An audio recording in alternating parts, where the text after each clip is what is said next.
নমস্কার বন্ধুরা, আমি নিশা রাই। নিশাস রেসিপি ডায়েরিতে আপনাদের সবাইকে স্বাগতম।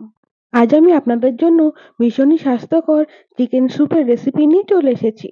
কিভাবে বাড়িতে চিকেন স্যুপ রান্না করলে একেবারে রেস্টুরেন্টের স্বাদ পাওয়া যাবে, সেই পদ্ধতি আজ আমি আপনাদের সাথে শেয়ার করব।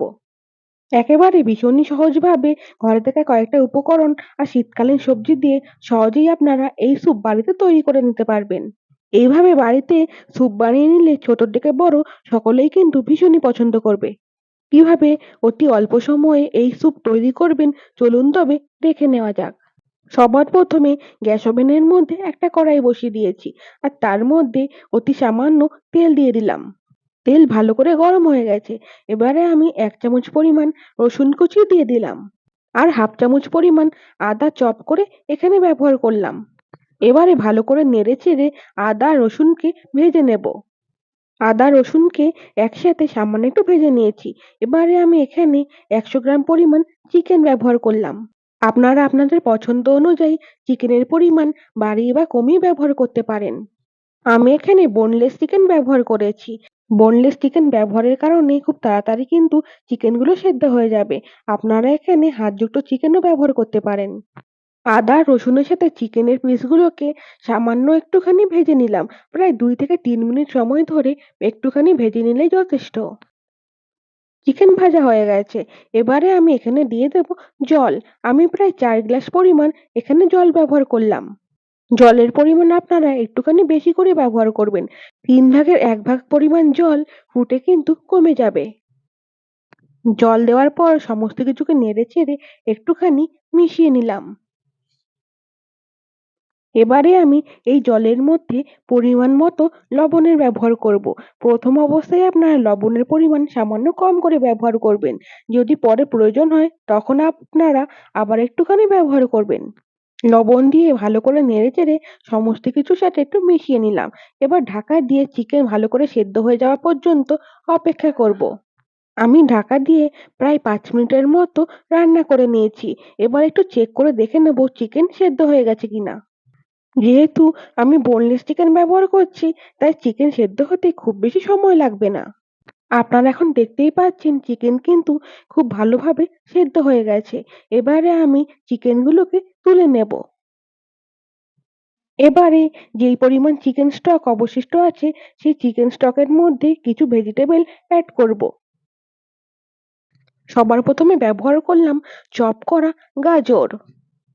তারপরে আমি এখানে ব্যবহার করলাম চপ করা বিনস। আপনারা যে ভেজিটেবলই ব্যবহার করেন না কেন, সেইগুলো খুব বেশি পরিমাণে ব্যবহার করার প্রয়োজন নেই।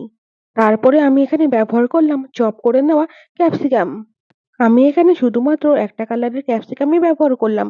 আপনারা এখানে লাল আর হলুদ বেল পেপারেরও ব্যবহার করতে পারেন।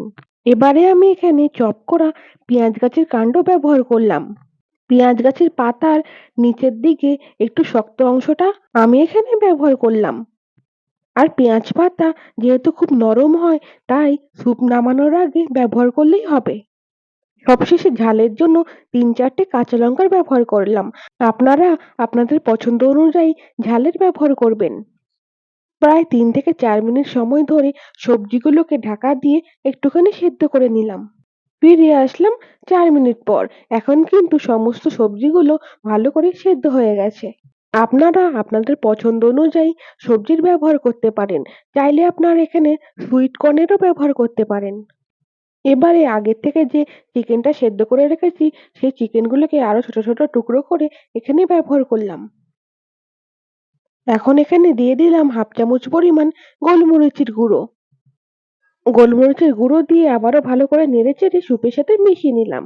আর অপেক্ষা করলাম যতক্ষণ না স্যুপটা ভালো করে ফুটে উঠছে। আপনারা এখন দেখতেই পাচ্ছেন স্যুপ ফুটে ওঠা শুরু করেছে। এবারে আমি এখানে 1 চামচ পরিমাণ টমেটো কেচাপের ব্যবহার করলাম। এটা আমার ঘরে বানানো টমেটো কেচাপ। আপনারা দোকানে রেডিমেড টমেটো কেচাপেরও ব্যবহার করতে পারেন। টমেটো কেচাপ দিয়ে ভালো করে নেড়েচেড়ে স্যুপের সাথে মিশিয়ে নিলাম। এবারে আমি 1 চামচ পরিমাণ সয়া সসের ব্যবহার করলাম। স্যুপের মধ্যে সয়া সস ব্যবহার করলে স্যুপের টেস্ট কিন্তু অনেক অংশে বেড়ে যায়। তাই আপনারা স্যুপের মধ্যে সামান্য পরিমাণে সয়া সসের ব্যবহার করার চেষ্টা করবেন। এখন আবারও স্যুপ ভালো করে ফুটে ওঠা পর্যন্ত অপেক্ষা করব। দেখলেন তো কত সহজে সামান্য কয়েকটা উপকরণে স্যুপ কি সুন্দর তৈরি হয়ে গেল।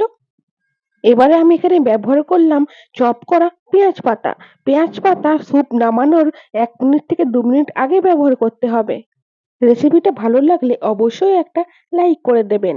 আর আপনাদের এই স্যুপের রেসিপি কেমন লাগলো আমাকে কমেন্ট করে জানাতে ভুলবেন না যেন। এবারে যে উপকরণটা ব্যবহার করব সেটা স্যুপ বানানোর অন্যতম প্রধান উপকরণ। আমি ৩ চামচের মতো কর্নফ্লোর একটুখানি ঠান্ডা জলে গুলে এখানে ব্যবহার করলাম। কর্নফ্লোরকে অবশ্যই ঠান্ডা জলে গুলে তারপর ব্যবহার করতে হবে।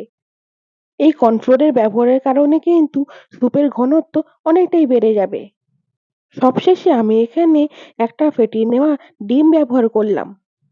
রেস্টুরেন্টের মধ্যে এইভাবে কাঁচা ডিমের ব্যবহার করা হয় স্যুপের মধ্যে। আপনাদের পছন্দ না হলে এটা স্কিপ করে দিতে পারেন। অবশ্য কাঁচা ডিম ব্যবহার করার পর ২ থেকে ৩ মিনিট সামান্য একটু ফুটিয়ে নেবেন।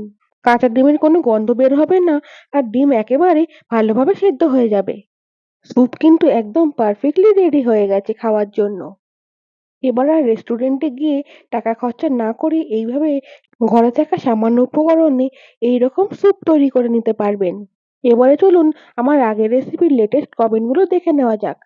দীপিকা ফদিকার কমেন্ট করেছে, অল্প সময়ে আটা দিয়ে বানানো রেসিপিটা দারুণ হয়েছে বন্ধু। রান্নার রানী কমেন্ট করেছে, খুব সুন্দর হয়েছে কচুরিগুলো। এত সুন্দর কমেন্ট করার জন্য আপনাদের অসংখ্য ধন্যবাদ। আজকের মতো রেসিপিটা এই পর্যন্ত। সকলে ভালো ও সুস্থ থাকবেন। ধন্যবাদ।